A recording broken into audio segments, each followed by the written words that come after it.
ठीक है भाई, हम क्या पढ़ रहे थे?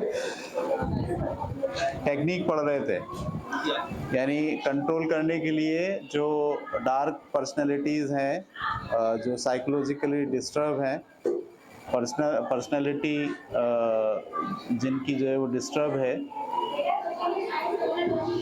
वो लोग जब आपको कंट्रोल करते हैं तो कंट्रोल करने के लिए कौन कौन से मेथड यूज़ करते हैं। उसमें से हमने पहला मेथड पढ़ा था गैसलाइट, दूसरा मेथड क्या पढ़ा था?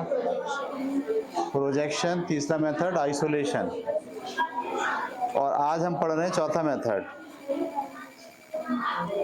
चौथा मेथड है पॉजिटिव रीइंफोर्समेंट, बल्कि इसको आप दोनों को एक साथ करके पढ़ें, पॉजिटिव रीइंफोर्समेंट और नेगेटिव रीइंफोर्समेंट।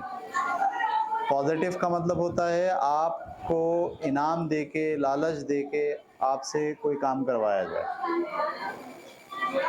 यानी आपको कंट्रोल करने के लिए आपकी तारीफ की जाए, आपको इनाम का लालच दिया जाए।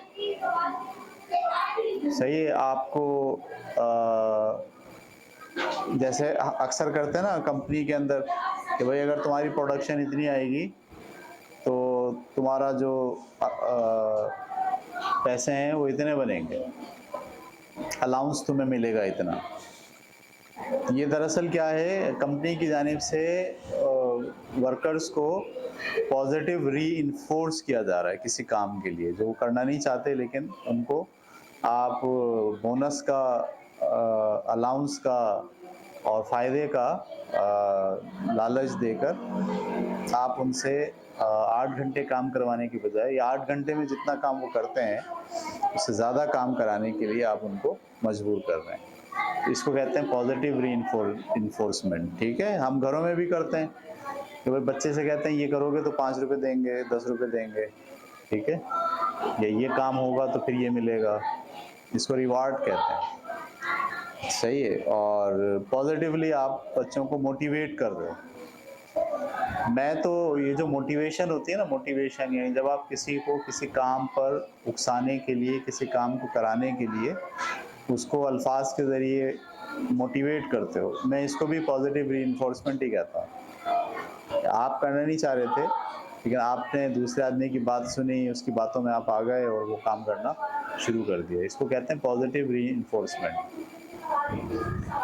और नेगेटिव रीइंफोर्समेंट का क्या मतलब है? उसका मतलब ये है कि आप पर तनकीद करके, आपको बुरा भला कह के आपसे काम करवाना।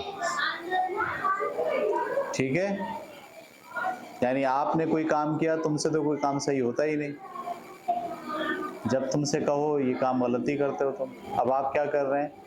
अपने आप को अच्छा साबित करने के लिए, अपने आप को बेहतरीन साबित करने के लिए उस काम को और अच्छे तरीके से करने की कोशिश कर रहे हैं, और सामने वाला आपकी तजलील करके, जलील करके, तनकीद करके, आपको बुरा भला कह के, बुरा साबित करके आपको इस्तेमाल कर रहा है, और आप अपने आप को अच्छा साबित करने के लिए, बेहतरीन बताने के लिए, अच्छा बच्चा बन के दिखाने के लिए आप उसको फॉलो कर रहे हो, उसकी बातों को।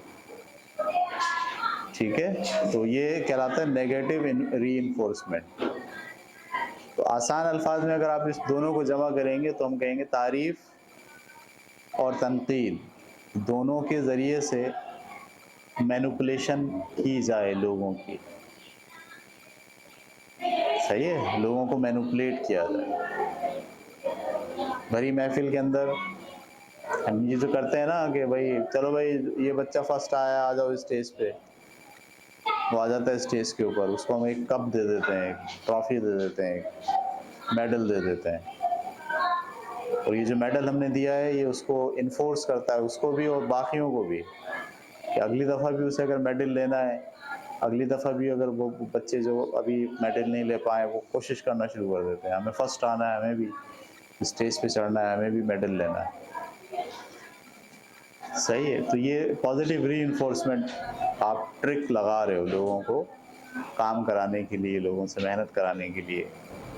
यानी बच्चा पढ़ इसलिए नहीं रहा कि उस तालीम में, उस टॉपिक में, उस टेक्स्ट में क्या बात लिखी है, वो उसके लिए कितनी ज़रूरी है, उसको समझना कितना ज़रूरी है, उसको अपनी ज़िंदगी में इम्प्लीमेंट करता है, ये उसके लिए पढ़ ही नहीं रहा। वो पढ़ किस लिए रहा है? इम्तिहान में उसको अच्छे नंबर मिले, उसके बाद मेडल मिले। अब अच्छे नंबर मिलने के लिए रट्टा भी लगाएगा वो, राइटिंग भी सही करेगा वो, सही है। कहीं से अगर उसको आसरा मिल गया कि पेपर लीक हो रहा है तो वहाँ से पेपर भी निकाल लेगा, नकल भी करने की कोशिश करे, क्योंकि उसका जो टारगेट क्या है, तालीम नहीं है। उसका टारगेट ये नहीं है कि उसे जो कुछ लिखा है, जो कुछ वो पढ़ रहा है उसे समझना है। उसका टारगेट ये है कि उसे अच्छे नंबर हासिल करने हैं। तो अच्छे नंबर हासिल करने के लिए, फर्स्ट आने के लिए वो कोई भी काम करेगा। तो ये आप पॉजिटिव रीइंफोर्समेंट कह रहे हैं। बाज़ औक़ात ये पॉजिटिव रीइंफोर्समेंट हकीकत में देखा जाए तो पॉजिटिव नहीं है, नेगेटिव है। सारे बच्चे जो है वो जीत की दौड़ में भागना शुरू हो गए और असल काम जो रुकना है, सोचना है, गौर करना है, उसको उन्होंने छोड़ दिया है। इसको पॉजिटिव रीइंफोर्समेंट कहते हैं। और नेगेटिव रीइंफोर्समेंट क्लासरूम में भी होती है। देखा आपने, किसी एक बच्चे को हम खड़ा करते हैं, उसको ज़लील करते हैं, उसको कहते हैं फलाने से सबक सीखो, ये भी तो तुम्हारा दोस्त है, ये भी तो तुम्हारा क्लास फेलो है, ये देखो कितना अच्छा पढ़ता है। तो अब आप उसकी तज़लील करके उसको आमादा कर रहे हो कि वो पढ़ना शुरू करे, वो काम करे, वो मेहनत करे। तो इसको हम कहते हैं नेगेटिव रीइंफोर्समेंट। अब देखें, पॉजिटिव रीइंफोर्समेंट और नेगेटिव रीइंफोर्समेंट, ये दोनों, इसमें सही क्या है और गलत क्या है? सही गलत कुछ नहीं है, असल ये है कि ये मैनिपुलेट करने का तरीका है। मेरी नज़र में तो मैनिपुलेशन ही ठीक नहीं है। यानी बच्चों को, बड़ों को, लोगों को इस बात पर उकसाने के लिए कि वो आपके मतलब का काम अंजाम दें, आपकी सोच के मुताबिक चलें, ये बात ही दुरुस्त नहीं है। हाँ, आप ये कर सकते हैं कि आप उन्हें ठीक और गलत के बारे में बताएं, उनको अहमियत का अंदाज़ा दिलाएं और उनको ये बताएं कि ये चीज़ ऐसे करेंगे तो बेहतर होगा, ऐसे नहीं करेंगे तो, और फिर उनको छोड़ दें।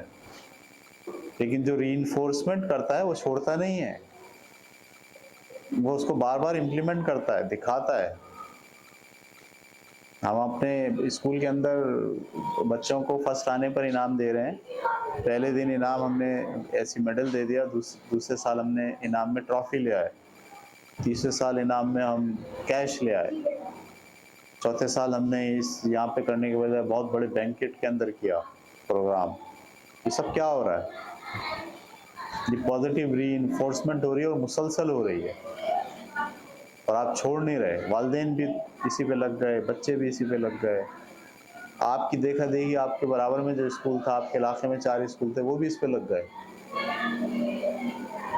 रीइंफोर्समेंट पे आपने पूरी जान लगा दी अपनी, ऐसा करेंगे हम, ये होगा, बच्चे ऐसे पढ़ेंगे।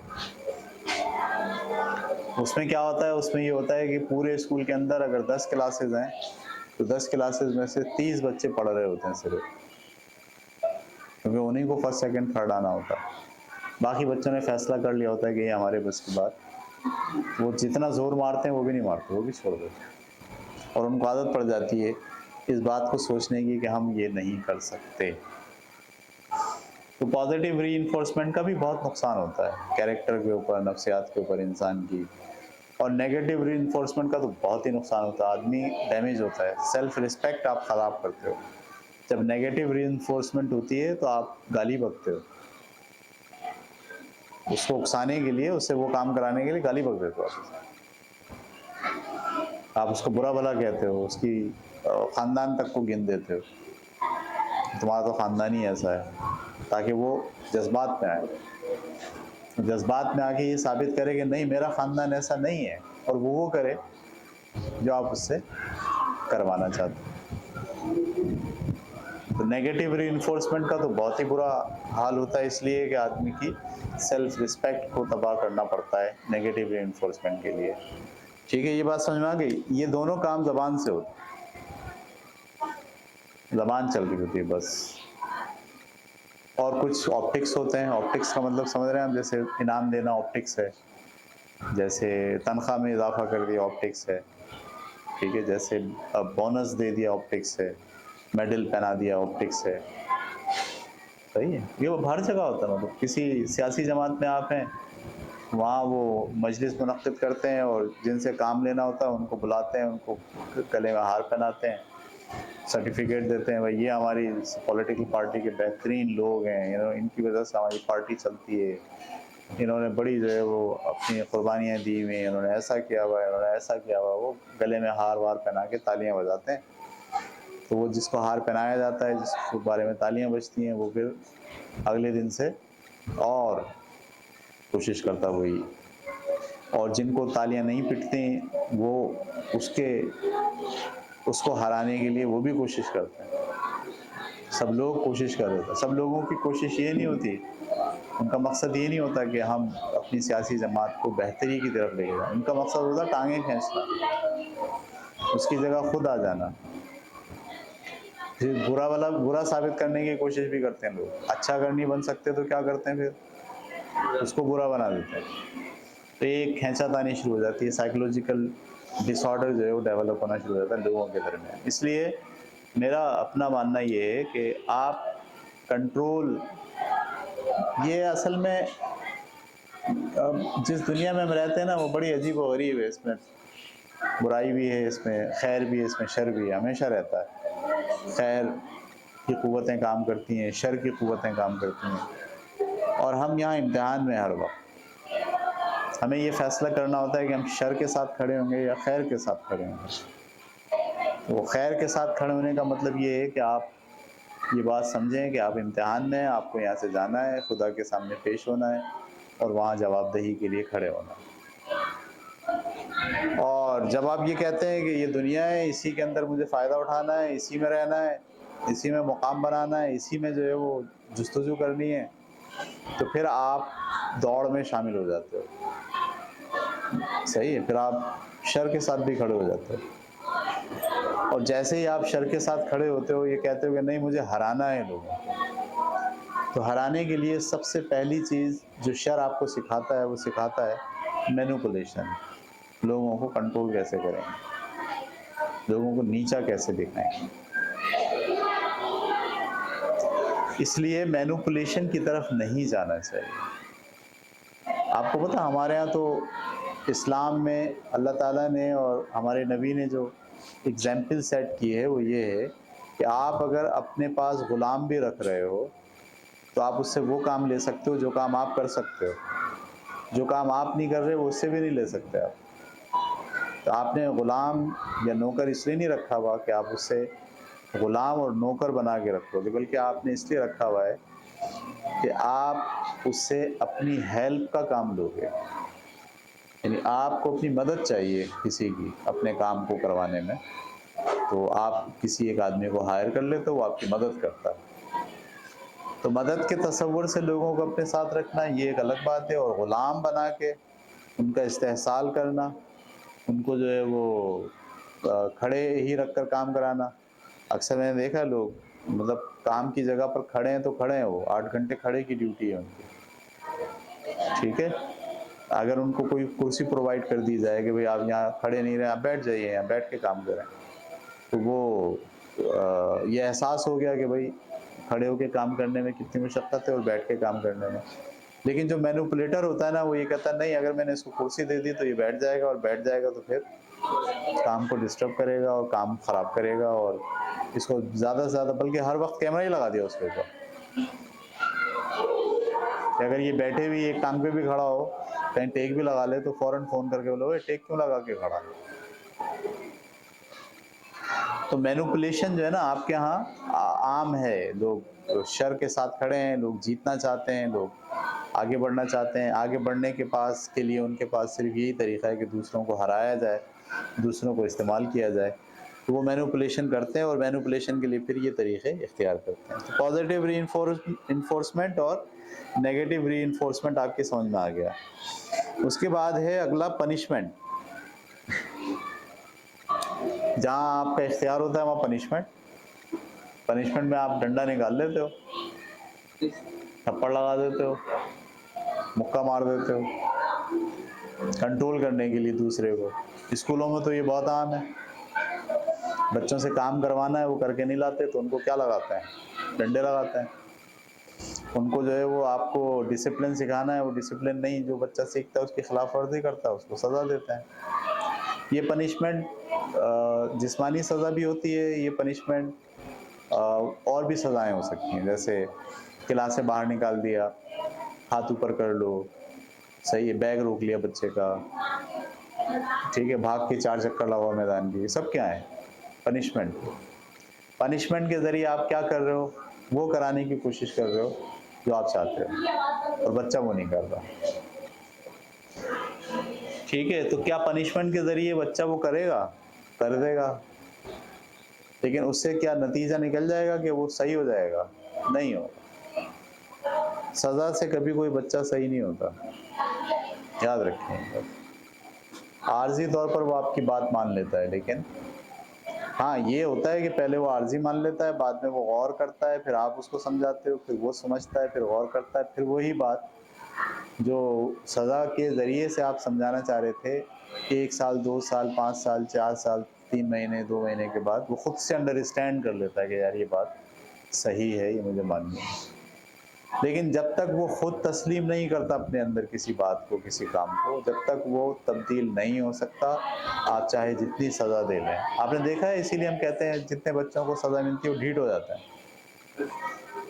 ढीठ होने का मतलब वो ये नहीं कहते कि हमें सज़ा जिस मकसद के लिए मिली है हम वो मकसद पूरा करें, बल्कि वो कहते हैं सज़ा भुगतने के लिए अपने आप को और मजबूत करें। वो ये तरीके नहीं सोचते कि मुझे काम करना, वो तरीका सोचते हैं मैं हाथ पे तेल लगा के चला जाऊं, सही है, नमक के पानी में हाथ डाल के चला जाऊं ताकि जब डंडे पड़े तो मुझे दर्द ना हो, दवाई लगा के चला जाऊं, सुन हो जाए। ऐसे सोचते हैं बच्चे। बच्चे ये नहीं सोचते कि मुझे जिस चीज़ पे सज़ा दी जा रही है, और फिर सज़ा देने में दो धारी तलवार होती है सज़ा। एक तो जिस्मानी सज़ा दे रहे हैं आप, दूसरा उसकी तज़लील भी हो रही है सबके सामने, तो उसका जो सेल्फ इस्टीम है वो भी डैमेज हो रहा है। तो मैनिपुलेशन के लिए ये भी एक तरीका इख्तियार किया जाता है। इसमें जिसके पास इख्तियार होता है वो सज़ा दे देता है। शौहर बीवी को कूट देता है पकड़ के, घरों में हमारे यहाँ हो रहा होता है। बाप हैं, आप देखें कभी कभी गुस्से में आके अम्मा को थप्पड़ लगा देता है, सही है, सज़ा दे देते हैं, पैसे बंद कर देते हैं, बातचीत बंद हो जाती है, खाना खाना छोड़ देते हैं साहब। ये सब सज़ा के तरीक़े हैं। मैनिपुलेशन करनी है, उसके लिए आप सज़ा के डिफरेंट मेथड यूज़ करते हैं, जिसके ज़रिए आप अपनी बात किसी दूसरे से मनवा रहे हो। ये बात क्लियर हो गई आपको? पनिशमेंट के बाद एक तरीका और इख्तियार करते हैं, उसको कहते हैं नेगिंग। कितने तरीके हो गए अब तक? Number 1 gaslighting, number 2 projection, number 3 isolation, number 4 positive reinforcement, number 5 negative reinforcement, number 6 punishment. अब नंबर 7 नैगिंग। नैगिंग का मतलब होता है कि एक ही बात जो आप से करवाना चाहता है आपका मैनिपुलेटर, उसे वो बार बार दोहराना शुरू कर दे। एक ही बात हो, बोले जाए बोले जाए बोले जाए, आते जाते उठते बैठते चलते फिरते वही बात कह रहा हूँ। आप अगर से इनकार कर रहे हैं, भाई ये मैंने नहीं करना है, नहीं, वो फिर घुमा फिरा के इधर से उधर आके साबित करके, नहीं तो पहले ही बोला था ऐसा होगा, तुमने ऐसा किया ही नहीं। समझ रहे हैं आप? मिसालें दे के, दलाइल दे के, घुमा फिरा के, ठीक है, वाकयात सुना के, जैसे आजकल मैं कर रहा हूँ नेगिंग यमा के साथ।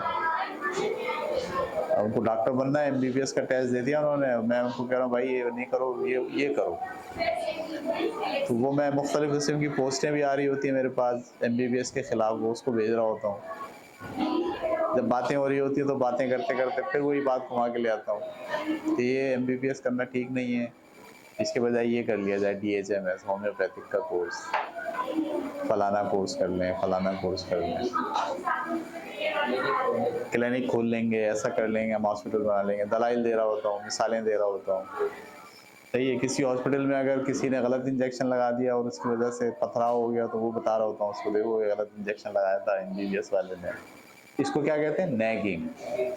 यानी आप जो है वो एक ही बात पर अड़ गए और घुमा फिरा के चलते फिरते आते जाते उठते बैठते उसी को बोले जा रहे हैं, जब तक के बोल रहे हैं जब तक कि दूसरा आदमी आपकी बात मानने के लिए तैयार नहीं हो जा रहा।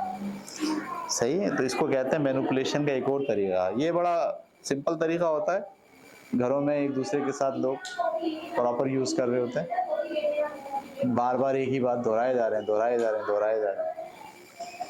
तो सुनने वाला जो एक दफा इनकार करता है, दूसरी दफा इनकार करता है, तीसरी दफा इनकार करता है, फिर आखिर वो कभी कभी मुरब्बत में, हमदर्दी में और तंग आके चिढ़ के, अरे हाय ये तो बोले जा रहे हैं, चलो ये कर ही दो, अब करना शुरू कर देता है। यही आपका मकसद होता है मैनिपुलेशन का, कि आप जो चाहते हैं वो। इसको हम क्या कहते हैं? नैगिंग। ये समझ में आ गई नैगिंग? आप लोग करते हैं नैगिंग? नहीं। नहीं करते। उसके बाद यीलिंग। नैगिंग के बाद यीलिंग। यीलिंग का मतलब होता है चीख के बात करना। चीख के बात करना। पहले आपको बोला भाई, अम्मा ने बोला बर्तन धो दो, सही है, आपने नहीं सुना, मोबाइल बैठ के मोबाइल देख रहे हैं। अब अम्मा दोबारा वो ऐसे नहीं बोलती बर्तन धो दो, चीख के बात करती है। अपनी बात में वजन लाने के लिए वो येलिंग का सहारा लेती है। अपने आप को, अपनी बात को बेहतर बनाने के लिए वो थोड़ा आवाज उनकी तल्ख हो जाती है। ये भी मैनिपुलेशन का एक तरीका है, कंट्रोल करने का एक तरीका है कि आपने अपनी आवाज सख्त कर दी, चीख के बात करें। आप देखें, दो आदमी बात कर रहे हैं, एक आदमी अगर धीमे बात कर रहा हो, दूसरा आदमी चीख के बात कर रहा हो, तो देखने वाले ये समझते हैं जो चीख के बात कर रहा है वो सही है, और जो धीमे बात कर रहा है ये भाई सही नहीं है, ये गिल्टी है। नॉर्मली ये समझा जाता है, हालांकि ये जरूरी नहीं है। जो चीख के बात कर रहा है वो दरअसल क्या करना चाहता है? मैनिपुलेट करना चाह रहा है, अपनी बात मनवाना चाह रहा है। और जो धीमे अंदाज में बात कर रहा है वो क्या कर रहा है? उसकी बातों में आ नहीं रहा। तो जब वो बात में नहीं आ रहा तो वो बात को इम्पोज करने के लिए चीखना शुरू हो गया।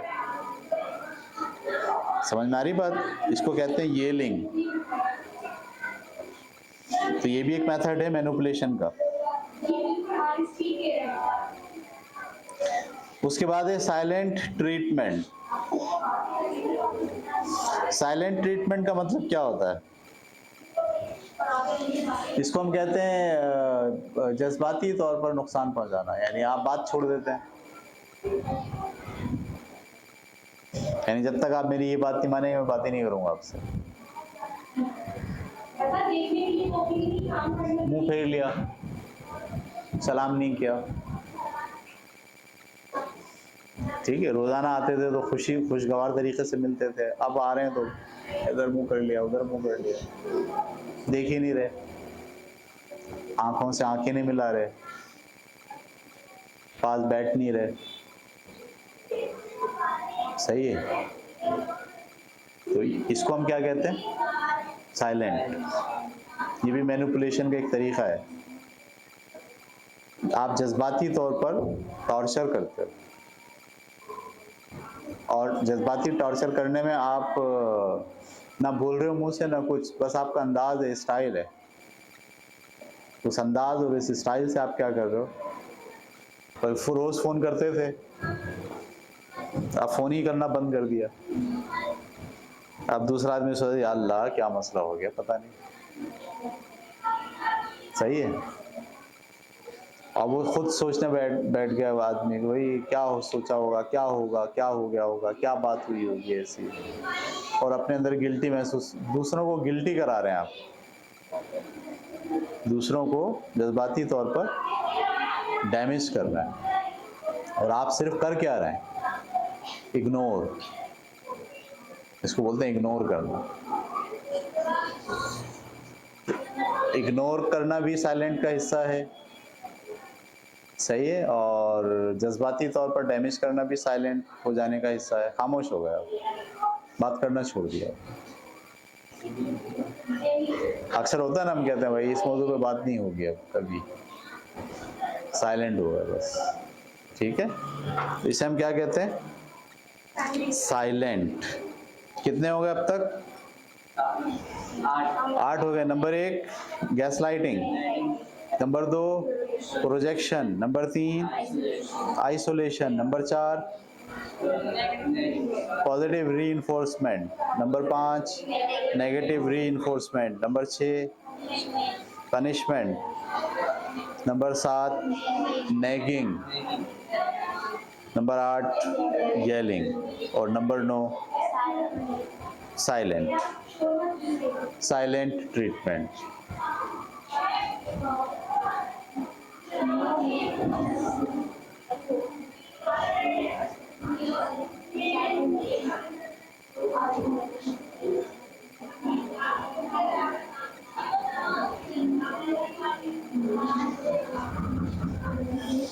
ठीक है,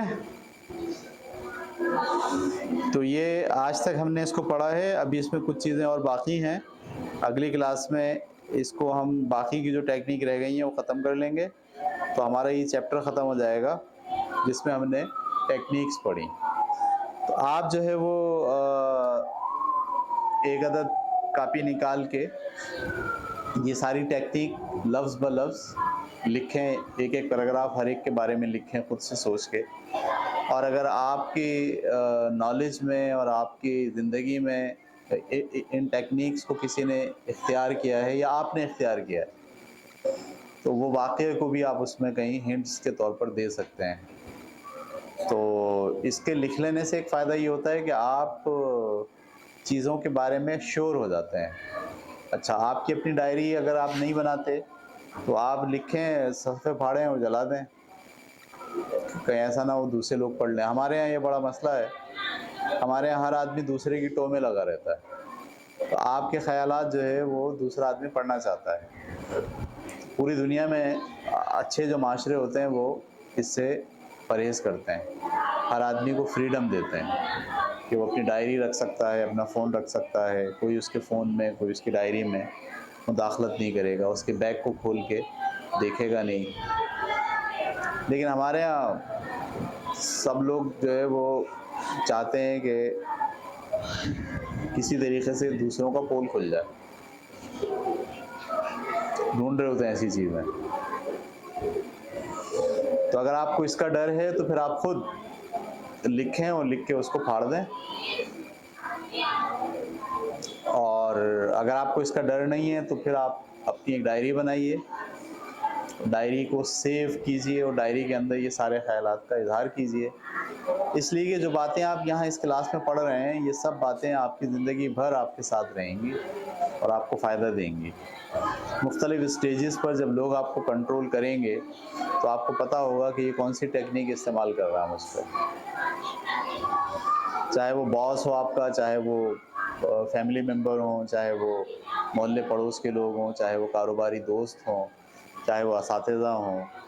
ठीक है, काम के लिए जब आप जाते हैं तो बहुत से लोगों से आपकी मुलाकात होती है, वो कैसे आपसे अपनी बात मनवाते हैं। तो ये सब बातें अगर आपके जहन में रह जाएंगी नाम के साथ, याद रखिए कोई भी बात जहन में रहती है नाम के साथ, उसका नाम अगर आप भूल गए तो फिर वो बात आपको याद नहीं रहती।